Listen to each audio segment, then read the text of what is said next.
Okay, it looks like we're starting with a core group. So we'll go ahead and get started. Thank you all so much for joining us tonight on behalf of Lexington Historical Society. My name is Sarah McDonough, and I'm the Programs Manager here in Lexington. And we are so pleased to bring you the first Cronin lecture of 2022. This lecture series was founded by the Cronin family in honor of Neil Cronin, who was a longtime beloved Lexingtonian and speaker coordinator for his 100th birthday. We all miss him dearly, but this lives on in his memory. Our first speaker for this evening and for this year is Tegan Kehoe, who is the curator and education director at the Russell Museum of Medical Innovation and History at Mass General Hospital. And she is going to be speaking tonight about her latest book, Exploring American Healthcare Through 50 Museum Artifacts. So we're going to be learning tonight about a few parts of her book. It's a very extensive book, and I would recommend everyone pre-order it. We have a little bit of a supply chain backlog on the medical history books right now, but you can pre-order it. So I recommend that. And just a little bit of an intro for this evening. We will be looking at some pictures over the course of this talk. So if you toggle around on your screen, you will be able to see a few different features of Zoom, including a split screen where you can see a picture on one side and our speaker on the other. You can also minimize various windows as you look around. And then down at the bottom of your screen, or potentially at the top if you're using an iPad or a mobile device, you will see a number of different options that you can interact with us. So there is a chat window if anyone wants to have a discussion on the side while the talk is happening. We would encourage you to speak to each other in there. We would just ask that you keep things civil. We know that people may have different opinions about the history of vaccines, but we are all here to learn and to get along with each other. And then there's also a Q&A button at the bottom. And so if you have any questions for our speaker, we would ask that you leave it down there, and that'll make sure that I can find that question and get it to her at the end of the talk.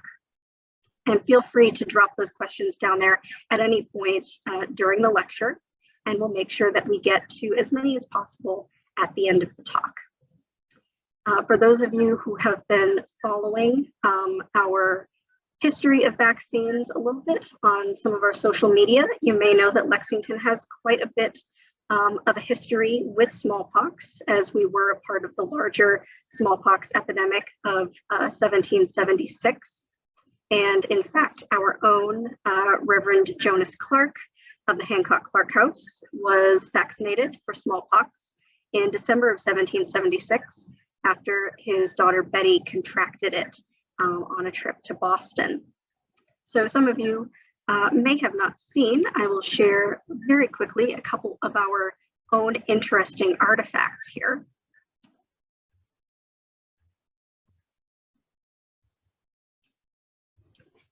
So this is actually a page from Reverend Clark's diary in which he speaks about getting his inoculation. I did put up the whole page from the diary just so you can see what that looks like. If you're ever doing research here in Lexington, you'll be able to see things like this in our new Archives and Research Center. A very interesting part of this is that down at the bottom in his journal calendar, the Boston Tea Party anniversary is actually printed in his calendar, which is my favorite part. And then you can see here on the 17th of December, or the 16th of December rather, poor Betty was not feeling well. The next day, realized she had smallpox, and a couple days later, Dr. Joseph Fisk was called in, and everyone was inoculated. Well, presumably everyone, at least Reverend Clark was. And the really great thing about this, of course, is that we do have in our collection the spring lancet that Dr. Fisk would have used for his inoculations, a tiny spring-loaded knife in order to get under the skin and administer vaccines. So we're going to learn a little bit more about how all of this came to be in our talk this evening. And we are just so happy to have you here to bring in 2022, Tegan. Great. Well, thank you, Sarah, and thank you to the Lexington Historical Society for having me, and thank you all for being here this evening. So I'm going to start out by talking about smallpox, of course, because the bulk of my talk will be about smallpox, and it really does have quite a history globally, but also quite a local history. And so for a little bit of context, smallpox, the characteristic symptom was pox, pustules that covered patients' bodies, sometimes with barely any gaps between pustules. So if you're thinking chicken pox, but more so, think a little more so than that, because it really covered people. And the lucky patients who survived often had a number of scars on their skin. So that's kind of the idea of being pockmarked, comes from smallpox. And not everyone survived. Smallpox killed between 10 and 50% of patients, depending on the outbreak. It's really hard to know the overall average fatality of such a disease because average is covering such a wide range of different circumstances. But many historians estimate that it typically killed about 30% of patients. So not a mild disease by any stretch of the imagination. Smallpox has been with humans for a very long time, but it invaded this continent with the first Europeans, and it did contribute to severe depopulation of native peoples. Inoculation against smallpox had been known in Boston since the 17 teens, when an African man whom the Reverend Cotton Mather was holding in slavery explained it to Mather. The enslaved man's real name and birthplace are lost to history, but Mather was calling him Onesimus. And we know that he was from somewhere in Africa. His people inoculated themselves against smallpox by inserting material from a patient's pox into the skin of a healthy person. And so that was the practice that was imported to Boston. So the material from the pox could be pus or a scab. This had been practiced in parts of Africa, Asia, and the Middle East for centuries. Some of those places also practiced insufflation, which was having a patient or a vaccine recipient, although it wasn't a vaccine yet, inhale basically a powdered scab, which is the grossest I will get in this talk, I promise. But this was a way of introducing, while they didn't know it at the time, the smallpox virus into a person. Boston was slow to adopt this tradition, but enough people did it that it did reduce deaths in a smallpox epidemic in 1721. However, not everyone was a fan. In November of that year, an anonymous person hurled a small explosive through Mather's window. The explosive didn't go off, and I'm not sure it was really intended to go off because it had a note attached, and the note probably would have been burned up if the explosive had actually detonated. And the note said, "Cotton Mather, you dog, damn you, I'll inoculate you with this, with a pox to you." So that was a 1721 response to this idea of inoculation. The spread of inoculation in the West, although it came to Boston through Onesimus, it's really often attributed to Lady Mary Wortley Montagu, who was an English woman who learned of the practice while traveling with her husband in Turkey. And when she arrived home, she told her doctor about it. And from there, it became a common practice, although by no means a universal one. Inoculating people with smallpox itself was also called variolation, after the name of the smallpox virus, variola. It's really not safe by modern standards, although it was the best they had at the time.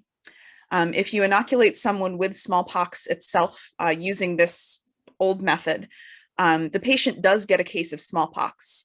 So with modern vaccines, that's often people's fear, and people will report getting the flu from the flu shot, which isn't medically possible. You can get the flu and the flu shot, but you can't get it from the flu shot. You were almost guaranteed to get smallpox from the smallpox, not really shot, but it was a scrape or a cut into the arm, and then the material was inserted. However, this case that you got through inoculation was very, very likely to be a much milder case than you would get if you caught it wild. And the death rate was much lower. So while it was risky, if there was a smallpox epidemic going around, if the chances were high that you were going to catch smallpox, this was the safer of two not very good options. Patients also had to be quarantined while they recovered, or they risked passing their smallpox case on to someone else. And that person would have caught it wild and had the risk of the full-blown case. So debates raged about whether this risk was worth it, and also whether this was natural, this idea of inserting an illness into a person.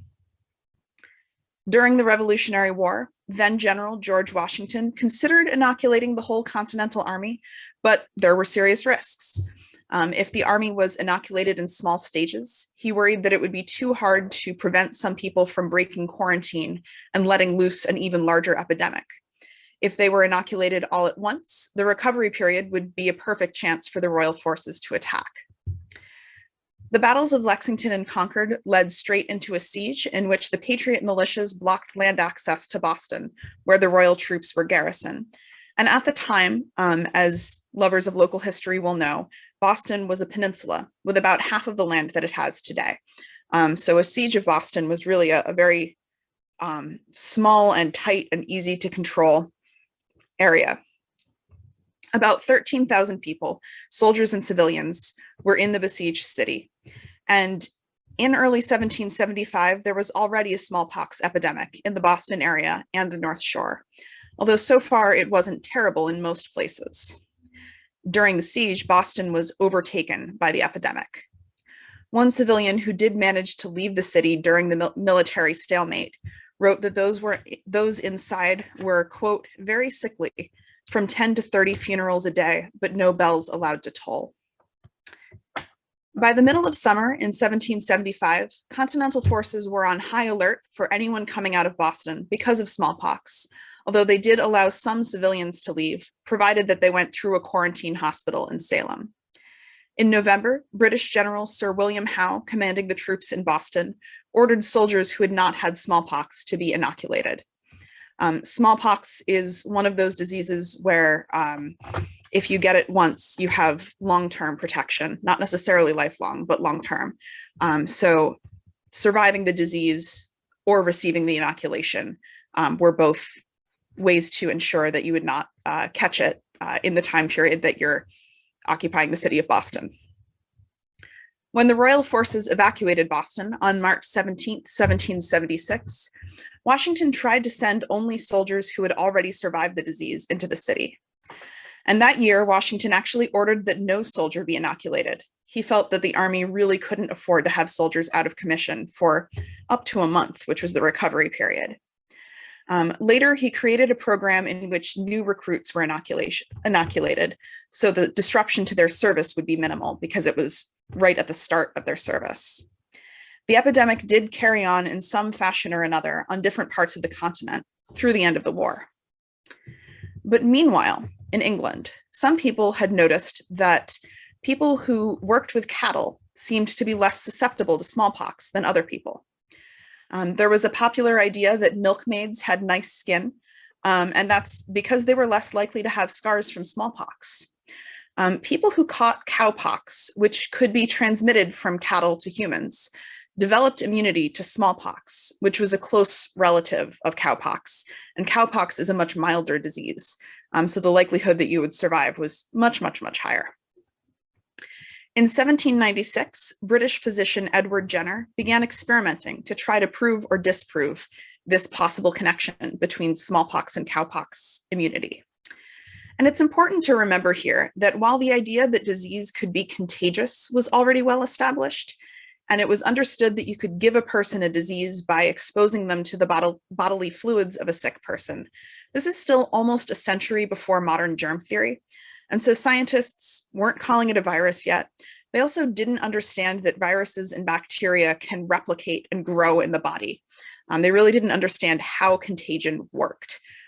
So it's really quite incredible that vaccines predate that understanding by so much. Jenner took material from a cowpox sore on a milkmaid and used it to inoculate 9-year-old James Phipps, who was the son of Jenner's gardener. After a few months, he inoculated the boy with smallpox to try to produce a mild case, but James didn't get sick. He tried again several times, but James never developed smallpox. In 1801, Jenner published his results. At this point, he had tried this on several people, and he published a pamphlet called On the Origin of the Vaccine Inoculation. And the word vaccine came from the word for the cowpox virus. Cowpox is native to Europe. We now know that it's actually more common in rodents than in cows.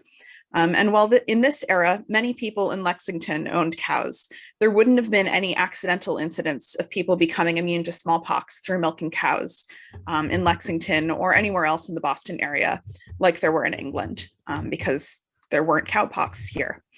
However, a Massachusetts doctor imported both the idea and the vaccine from Edward Jenner. Now I'd like to read a short passage from my forthcoming book, Exploring American Healthcare Through 50 Historic Treasures. It's due out next month from Rowman and Littlefield, and it's part of a series, each of which illustrates a subject through artifacts in museums and historic sites across the country. So Sarah, if you would mind putting up my first slide, please.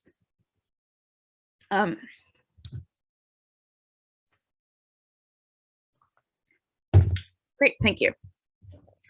My chapter on smallpox features this very pretty snuff box, which is in the collection of the Warren Anatomical Museum at the Countway Library of Medicine, which is part of Harvard Medical School.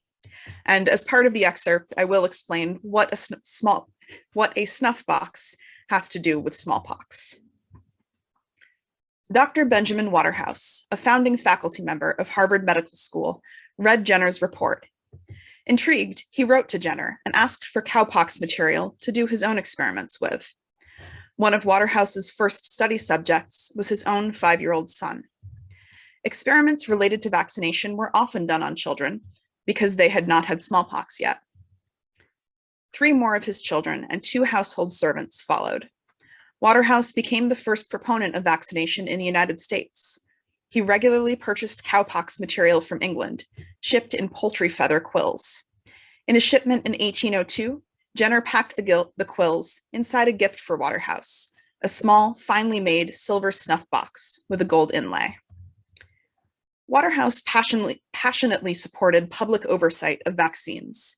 It gave him a chance to be an exclusive supplier of vaccine material, and he also feared the consequences of unregulated vaccination. In Marblehead, Massachusetts, in 1801, a smallpox outbreak that killed 68 people was attributed to the cowpox-based vaccine.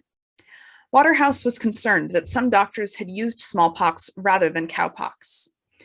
Additionally, the vaccine was made from fluid taken from the pustules of cowpox patients, so failure to vaccinate correctly threatened the vaccine stock in the near future.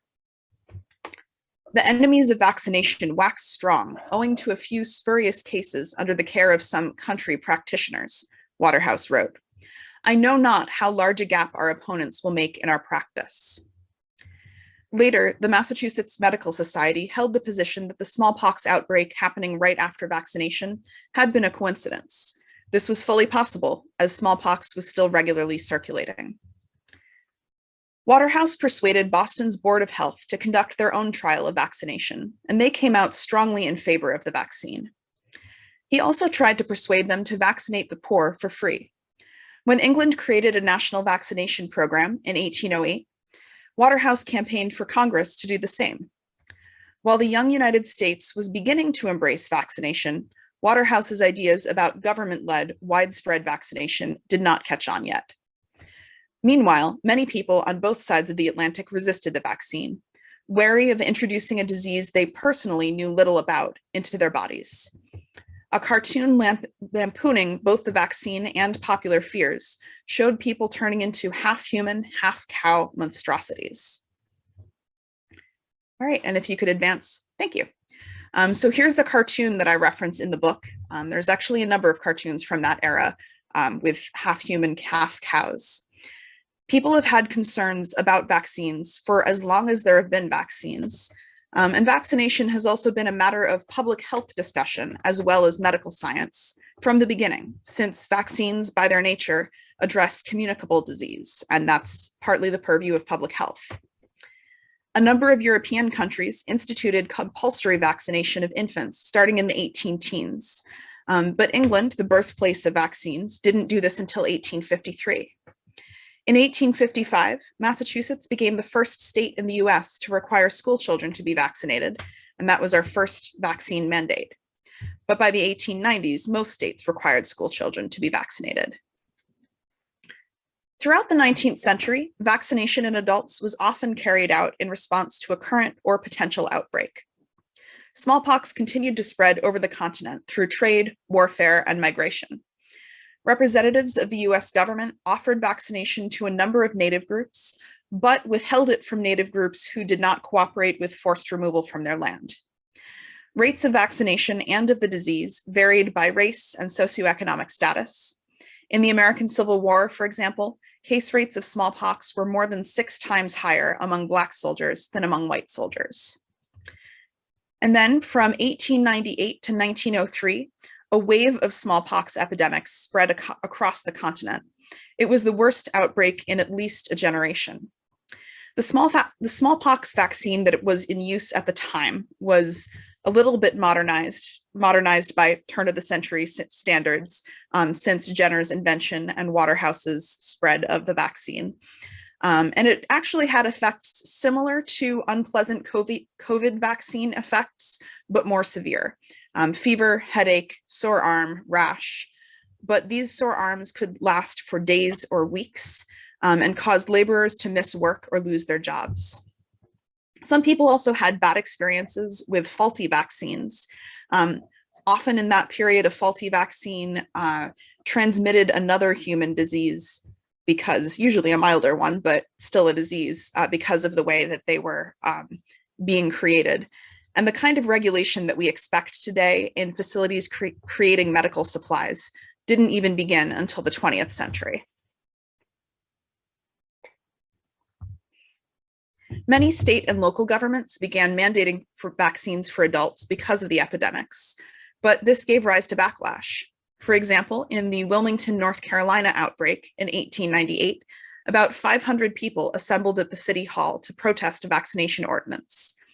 Public health officials often blamed the ignorant masses for vaccine resistance, sometimes with racist and classist assumptions about who was most likely to be ignorant, without the public health officials actually doing a lot of education. In 1905, a US Supreme Court case that originated in Cambridge, Mass, set the legal precedent for how far-reaching vaccine mandates could be. Henning Jacobson, a local pastor, remembered having a bad reaction to the vaccine when he was a child in Sweden, and so he refused the vaccine. For those of you who know Cambridge well, his church is now the Faith Lutheran Church on Broadway, roughly in between Central and Inman Squares. He needed the vaccine again, since the vaccine available at the time conferred immunity for about 7 years. Since Jacobson did not comply with Cambridge's vaccine order, he was charged a $5 fine. When he took the case to court and it rose to the Supreme Court, they concluded that the mandate was constitutional. Broadly speaking, the ruling set the precedent that the government can require vaccines, can place almost any kind of restriction on unvaccinated people, such as limiting their access to public spaces, and can impose almost any kind of punishment for refusing the vaccine, including jail time or fines. But the precedent, as it has been interpreted, is that the government or anyone else cannot physically force anyone to get the vaccine. You can't have a police officer or a public health worker literally hold someone down and put the needle in their arm, which really did happen in many parts of the country before the Supreme Court case. But Jacobson v. Massachusetts certainly did not end the debates over vaccine laws. The Carey Library in Lexington has digitized editions of local newspapers dating from the 1870s on, so I was able to get a sense of how people in Lexington in particular felt about smallpox vaccines in the early 20th century. There were definitely locals on both sides of the issue.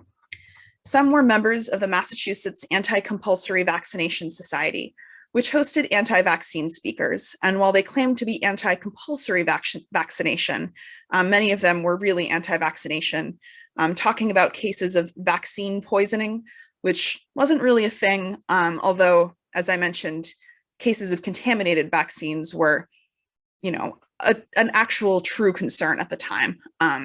But they were really talking about things that weren't happening, like poisoning.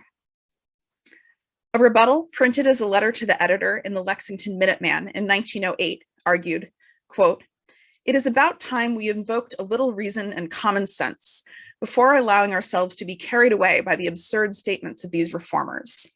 I assume that the report of the meeting is correct and that the speaker actually claimed that persons who have been vaccinated are no more immune than those who have not been, though it seems difficult to believe that anyone would make such a statement in the face of the statistics on smallpox.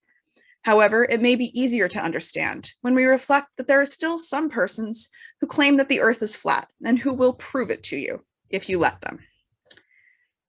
A 1924 article in the Lexington Times remarked, "As the legislative pot begins to boil on Beacon Hill, among the first ingredients always thrown into it are the pro-vaccination and anti-vaccination bills."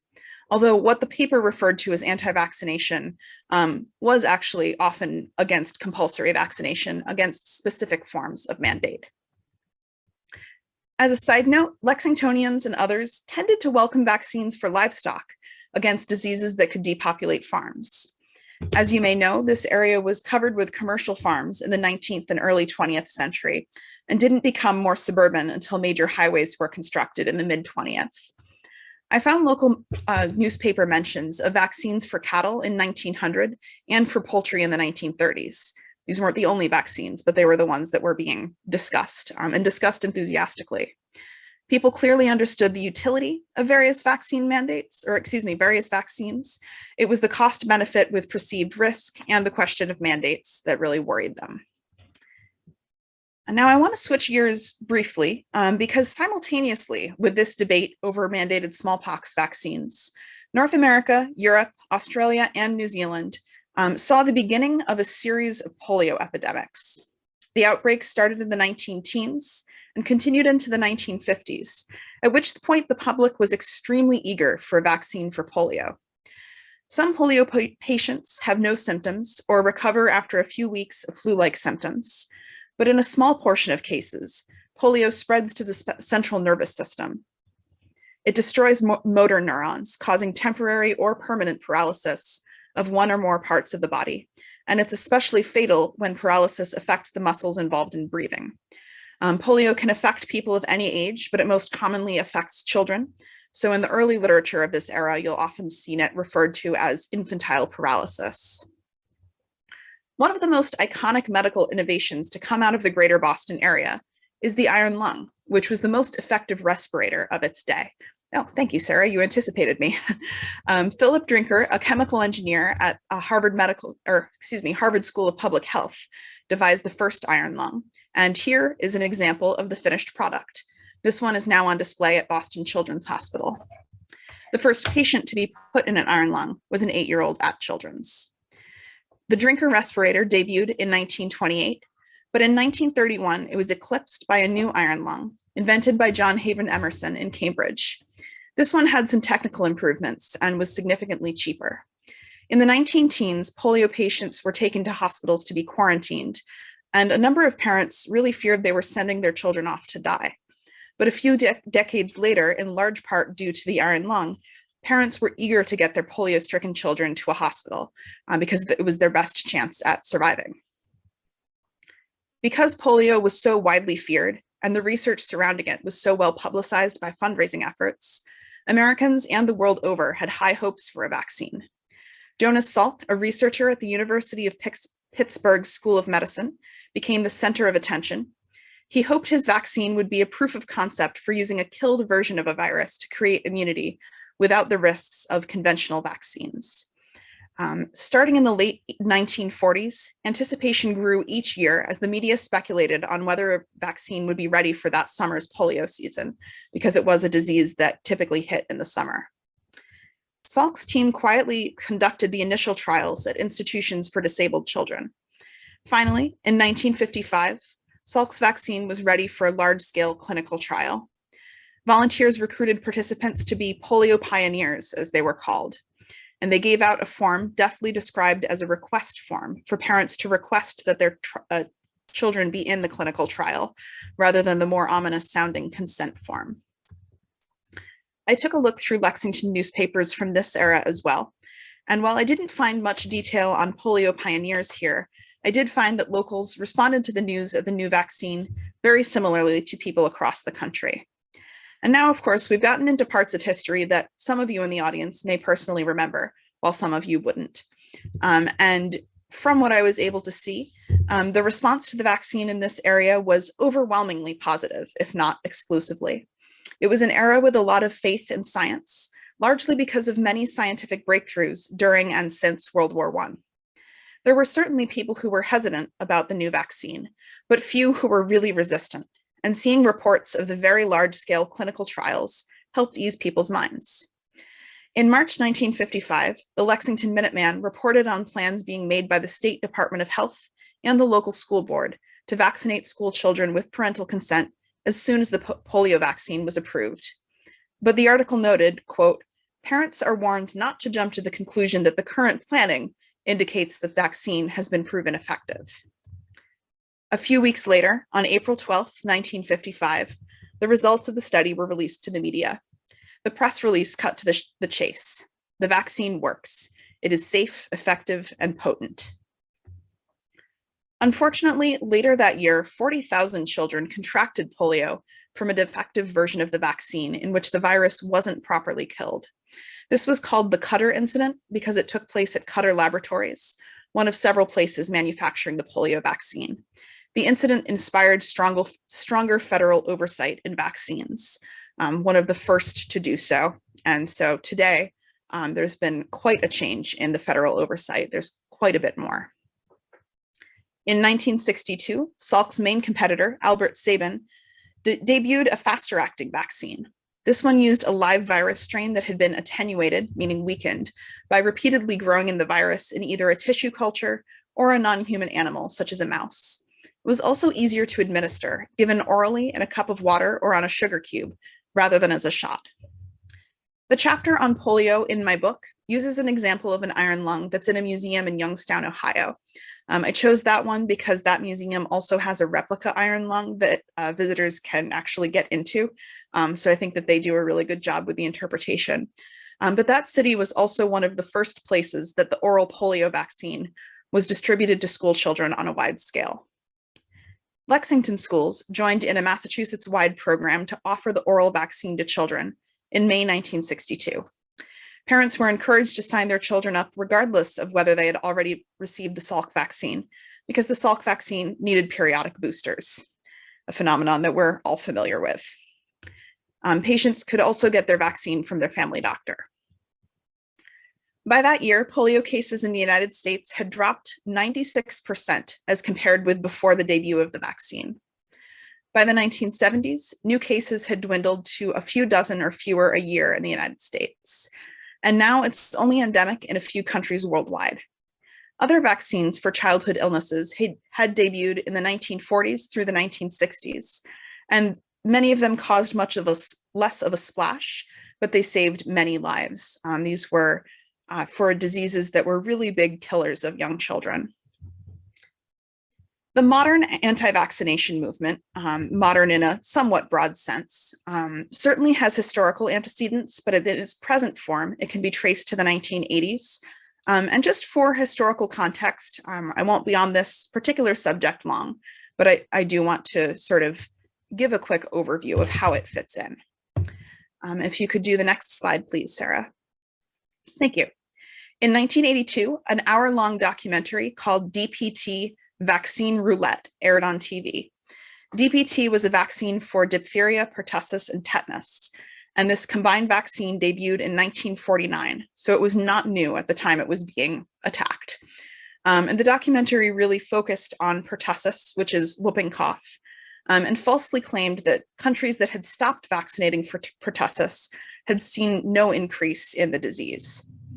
Using cherry-picked and disproven evidence, the film claimed that the pertussis vaccine caused permanent brain damage, as well as severe disabilities. Some parents of children with seizure disorders became true believers in the idea that vaccines were to blame. Part of the problem in terms of thought process is that for some children and others with seizure disorders, fevers are one of the things that cause seizures or trigger seizures. And so it can look like the vaccine caused a seizure and then the child had a permanent seizure disorder, such as epilepsy or one of its relatives, when in fact, the vaccine only caused a fever. And the underlying disorder meant that that fever triggered a seizure. And this is happening on young children. So for some of them, it was their first seizure. And so that connection was formed in the parents' minds. Also in 1982, a group of parents founded the National Vaccine Information Center to advocate for compensation from the government or from vaccine manufacturers, and to advocate against the use of the vaccine. Their members became highly influential in the new anti-vaccine movement, influencing federal laws that compensated families who appeared to be harmed by vaccines. These laws also protected vaccine makers from lawsuits, which was important because starting in the 80s, the fear of lawsuits was starting to create vaccine shortages as fewer and fewer companies were willing to produce vaccines. Then in 1988, a group of doctors led by Andrew Wakefield, who was a gastroenterologist, published a fraudulent paper that made it past peer review into the medical journal, The Lancet.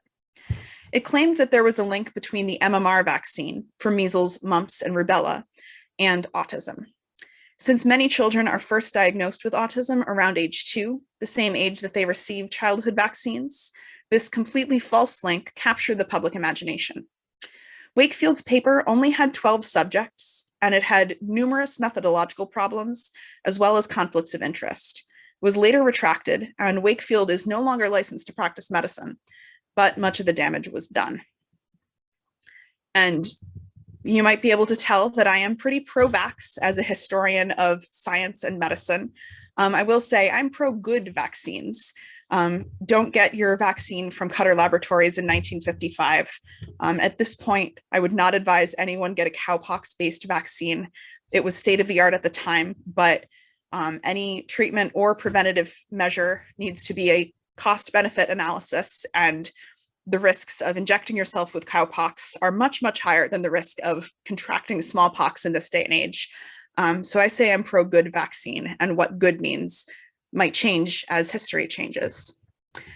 But as a culture, we're still suffering from the overblown claims made by people who are really against vaccines, rather than just against bad vaccines, contaminated vaccines, vaccines from before federal oversight.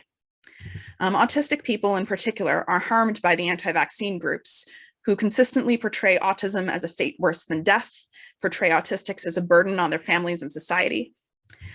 And now the coronavirus vaccine has spurred a new wave of both hesitancy and outright opposition to vaccines. That includes dyed-in-the-wool anti-vaxxers, but also many people who are new to the anti-vaccine movement.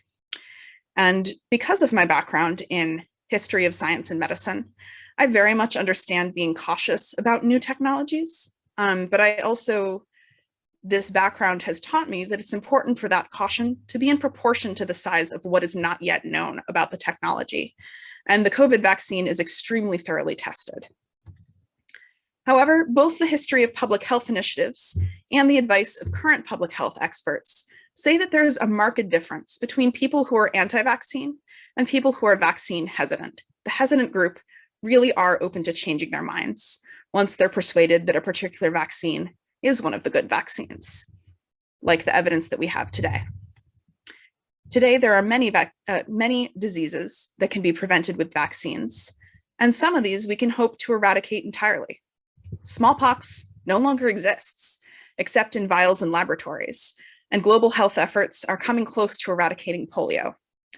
Not all diseases can be completely wiped out. They need to meet certain epidemiological criteria, but vaccines have changed the face of medicine, and they can really change the face of a disease, of an epidemic, of a pandemic. To return to where we started this talk, on July 25th, 1801, President Thomas Jefferson wrote to Dr. Benjamin Waterhouse, about some vials of vaccine material that Waterhouse had sent to Jefferson in Washington. If you could advance to the next slide, please. Thank you. This letter is in the Countway Library of Medicine at Harvard and has been digitized so people can read it online. I don't expect you to be able to read it at this resolution, but I thought it was a nice visual because I'll be discussing the contents. Jefferson's doctor, Edward Gant, had not had luck inoculating patients with the vaccine material Waterhouse sent. Early smallpox vaccines produced a characteristic reaction at the inoculation site, which is how he's able to determine that the vaccine hadn't taken. So Jefferson wrote to Waterhouse discussing the particulars of the way this vaccine matter was packaged and discussing some of the possible alternatives. He was about to leave for Monticello, and so he wrote, "Should you be so good as to continue forwarding matter till it succeeds, it will now be best to address the package to Dr. Gant, from whom, so soon as he succeeds, I shall ask a transmission of fresh matter to Monticello, where I shall endeavor to introduce it." He continues, "It will be a great service indeed, rendered to human nature, to strike off from the catalogue of its evils so great a one as the smallpox. I know of no one discovery in medicine equally valuable, except assurances of my great esteem and respect." Now, Jefferson and Dr. Gant did succeed at their immediate goal. By mid-September, Gant had successfully vaccinated several people at Monticello. This was at a time when vaccine matter was taken from recent vaccine patients rather than grown on farms. So this success meant that they had enough vaccine to continue vaccinating new patients without successive shipments from Waterhouse. Jefferson and Gant then began shipping the vaccine to other parts of Virginia. I don't know whether Jefferson really even imagined that vaccines could eliminate smallpox entirely, or whether by striking it off, he really just meant making it preventable. But his line about striking it off remains resident. It took a major 20th century vaccination campaign to fully strike off smallpox, and it was declared completely eradicated in 1980. When I started writing Exploring American Healthcare Through 50 Historic Treasures, I remarked how the inherent viscerality of medical history makes it tangible, makes it something that we connect with, even when discussing discoveries from centuries ago. By the time I finished writing the book, we were in a pandemic, and I didn't need to worry about whether people could connect with the subject. I would really much rather have written an irrelevant book than have a pandemic. But the stories of healthcare, while they've had many ups and downs and twists and turns, I think there's really ultimately a lot of hope to be found in learning from the past. So that is where I will end. And at this point, I'm sure there have been some questions. So I'm happy to start answering them. Tegan. So we have had quite a lot of discussion happening in the chat. Thank you for everyone for sharing your polio vaccine memories. I hope those sugar cubes were tasty for you. Do feel free to keep posting memories in there. And if anyone has any specific questions that you would like answered about any of the history that was given in the talk today, again, the best place to put that would be in the Q&A, which should be around the bottom of your screen, or perhaps at the top if you're using an iPad. And while we're waiting for people to read through all of these comments that have come through, Tegan, was there anything in particular that really surprised you about this history when you started doing the research, especially in the middle of a pandemic? That's a great question. I had looked into the history of smallpox a bit before, and partly because it does have such a Massachusetts history. So I think that of the topics that we've discussed tonight, these were the things that if they surprised me years ago. And so I less remember that. But in the course of researching and writing a book on 50 different related topics, there were certainly a lot of surprises. One of my favorites to tell people about, because it often surprises them, is the history of care for premature infants. And it was the idea of an infant incubator was really popularized by a carnival showman. And there were infants who were put in fairs essentially to be cared for in these early infant incubators. I also found researching alternative medicine in the 19th century really surprising. A lot of the same things that, I don't want to say drive people to alternative medicine, but drive people to just distrust mainstream medicine are really much older than I had initially realized. A lot of, whether it's vaccine hesitancy or today, people searching for something less awful than chemotherapy if they're going through cancer, there's kind of historical antecedents to that in the 1820s, 1830s, when state-of-the-art medicine was to give a lot of patients really mercury-filled drugs, not like the rumors about mercury in vaccines, but like it's just a mass of mercury called blue mass or calomel. So this idea of seeking something that's going to be less harsh, seeking something that feels more natural, feels more intuitive, is really quite an old idea. And that did and didn't surprise me, but it's one that it kept striking me as I was researching it. We're starting to have questions come in now. Great. And first one is, what is your favorite item from the rest of the book? Ooh, I think Sarah actually asked me this question when we were discussing this topic too, and I have about 20 favorite items. Let's see if I can pull out one that I didn't already mention. There's two different nurses' uniforms in the book, and I was a little nervous about using a nursing uniform as a way to represent nursing because it's kind of a cliche, and it's a cliche that many nurses don't like because there's been a lot of people seeing nurses more as symbols or props or figures of a very specific type of femininity. And not all nurses are women, and not all women are feminine. And so people, there's this concern that using a nursing uniform is shortchanging talking about what nurses really do. But they're also some of the easiest nursing artifacts to find. And I do try to mention in the book when an artifact was likely used by a nurse. There was a thermometer used during the 1918 flu pandemic that was a nursing tool.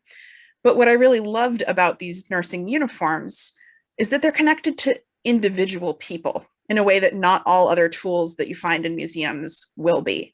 One of those, she was a nurse during both World War II and the Korean War. She was an Army nurse, and she gave an oral history to the same institution that has her uniforms. And so reading her words about her experiences was just really special to me.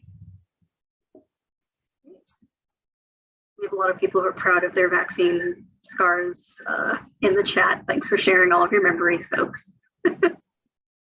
That's one of the things I love about doing recent history is people sharing their memories, because that's a lot about what history is about. And then also putting those memories in the broader context. So yeah, thank you for sharing those stories. That's one of the great things that is actually good about doing things in Zoom, is that we can chat on the side and we don't have to, wait to pass a microphone or anything. Right. So feel free to keep chatting over there. Our second question, I will put with a caveat. I know that you are not an epidemiologist, but a historian, but you might have some insight into this in terms of how vaccine trials work. And do you have any insight on why we still do not have a vaccine for children under 5 for COVID? That's a great question. And in terms of why we don't have the vaccine for children under 5, that is out of the scope of my expertise. I hope we have an answer to that soon. In terms of how vaccine trials work, I can speak a little bit to that. So vaccine trials work similarly to other clinical trials, and that process, the concept of a clinical trial has been sort of evolving for about 200 years, but really started to be formalized in the early 20th century. There was a lot of scholarship around how do we do an experiment right? And that's when you start to see this idea of a randomized controlled trial and a double-blinded trial. So randomized, you're not you're not selecting the patients you think will respond best to the treatment or to the preventative in a case of vaccine. Double blind, meaning the person administering, in this case, the vaccine, doesn't know whether they're doing the control or doing the actual vaccine, whether they're giving someone a saline shot or the vaccine. And then, of course, that control group, meaning that you're comparing not just people in the trial with people out of the trial, but people in the trial who are not receiving the actual vaccine during the trial. And so that concept has been tested and really grilled since the early 20th century. And then the specifics of how you recruit people, the ethics of how you recruit people has been a major controversy over many parts of especially the 20th century, although those discussions aren't over.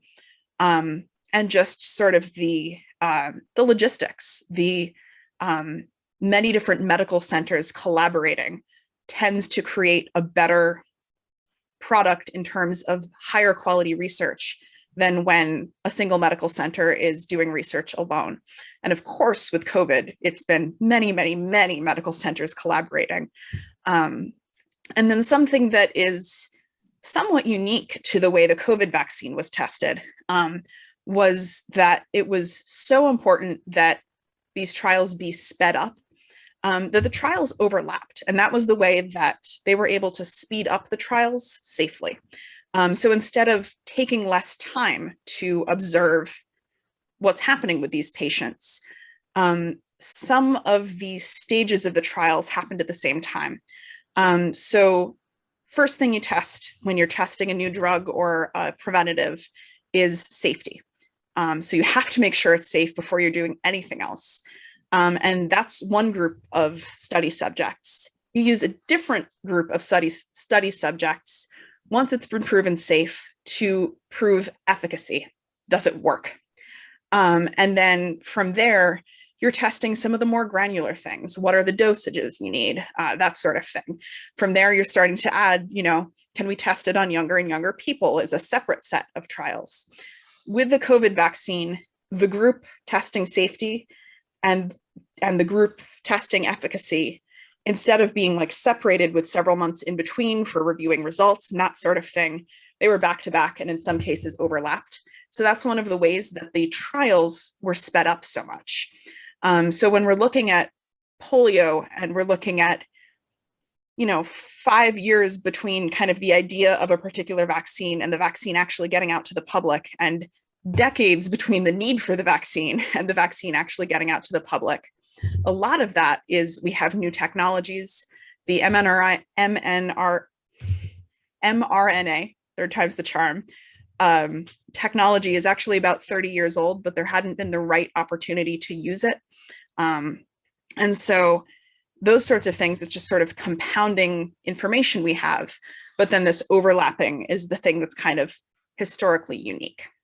So I hope that answers as much of the question as I, as a historian, am qualified to answer.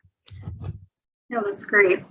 And I'm sure that wanting to have the most efficient and safe process is likely a very large component of why the vaccines for the young and vulnerable are taking longer. They want to make sure they have the exact right dose. And if the first trial doesn't give the right immune response, they're going to go back to the drawing board.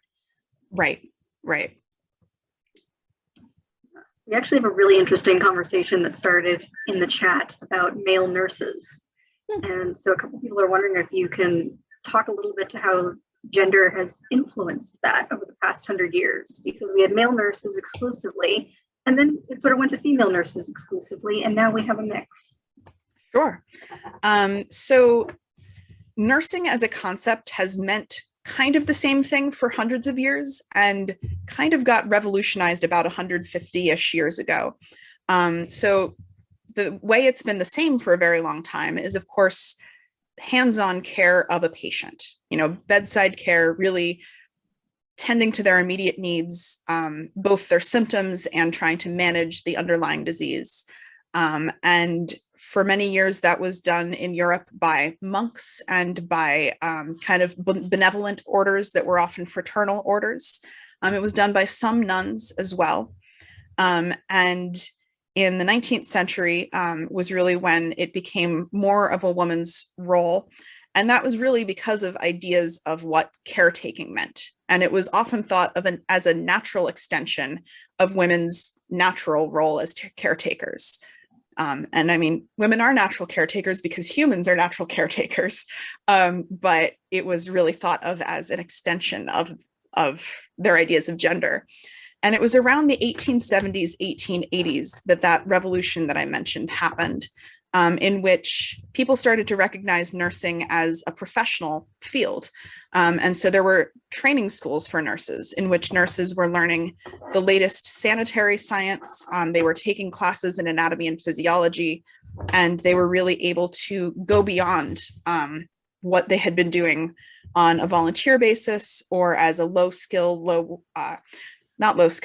training, which is actually a distinction that people still struggle with, but a low training field to something that was really something you would choose to learn about, spend time in school, and then go on as a career. And so it wasn't really until around the 1960s, 1970s that we started to see a lot of male nurses again. And I think that was a gender thing as well, as it became more and more socially acceptable for men to take on roles that were seen as caregiving. This was educated, trained caregiving, but it's still caregiving. Nursing will always be caregiving. It's just more helpful when it's educated and trained. And I don't mean to diminish the role of untrained caregivers. I mean to separate that from what nursing is. And so I think that really feminism and sort of classic women's lib liberated some men to follow a career path that was more fulfilling for them than others. And of course, that is a real micro explanation of this history. But I'm glad that concept caught people's attention, because it really is an interesting history. Yeah, there's been a fascinating amount of sort of gender studies related conversation. Over here in Cybar, a couple of people remembered getting their vaccines on other parts of their body besides their arms because girls shouldn't have scars there, which I had never heard of before. Yeah. Right, so we've reached the end of what's in the Q&A. If anyone else has any last minute questions, now would be the time to drop them down in the box. While we're waiting for that, though, I would just like to again encourage everyone to pre-order Tegan's book, either through the publisher, through Amazon, or through Maxima Books, which is the new bookstore in Lexington. I have gone to them. Obviously, it's a very small store, but looking for things, they have ordered it for me and had it within a couple of days. They're very sweet people. So I would definitely recommend them. Great. And I'll put in a plug, if you're not local to Lexington and can't get to Maxima Books, bookshop.org is an online retailer that supports local bookstores. And I also have a profile there as an author. So if you want to go to bookshop.org / I think it's pages/Tegan Kehoe, I think that's their format, or just look me up there. You can find the book there as well. And I also encourage you to get it from your local library. Libraries are a huge support for authors, and it's also much more important that you read it than whether you buy it. But I definitely appreciate the shout out to a local bricks and mortar store, because they're the best. Yeah, thank you. That's a really great resource to have, so we appreciate it. So Lynn has sort of a good parting thought, which is also a good plug for us, which is she's wondering how future historians will look back on our current moment, which is something, of course, none of us will know. But one thing that the Historical Society is trying to do now that we were not doing in 1918 is to document what it is we're going through. So we did start compiling local information about the pandemic last year, and that is still ongoing. So if you go to our website, you can find more information about the COVID-19 History Project, and we're always looking for information from real people about what it's like. It's very easy for museums to get, medical pamphlets and official documents, but to find out how actual people have lived through history is something that these places are constantly struggling with, because museums are far too often reactive instead of proactive. So if anyone has been keeping a diary, if anyone has been taking pictures of, interesting landmarks over the past year, if you have takeout menus that have been altered, the sticker that you got when you got your vaccine downtown, feel free to reach out to us at the Historical Society, because we would love to have your story be preserved for the future so that we aren't scrambling to find out what happened in the next generation. Yeah. Well, thank you again so much, Tegan, for joining us this evening. For everyone else, thank you for sticking around as well. This presentation has been recorded and we will be putting it up on YouTube in the next couple of days. So everyone who registered will be getting a link to that. Again, we would like to thank the Cronin family for supporting this lecture series. But if anyone did like what they saw tonight and is interested in giving a donation to the Historical Society, that is always appreciated. And we hope that you can join us for more lectures in the future. Next month, we are going to be hosting nearly weekly presentations about the history of chocolate. So stay tuned. All right. Thank you all. And thank you to Sarah and the Lexington Historical Society. Thank you so much, everyone.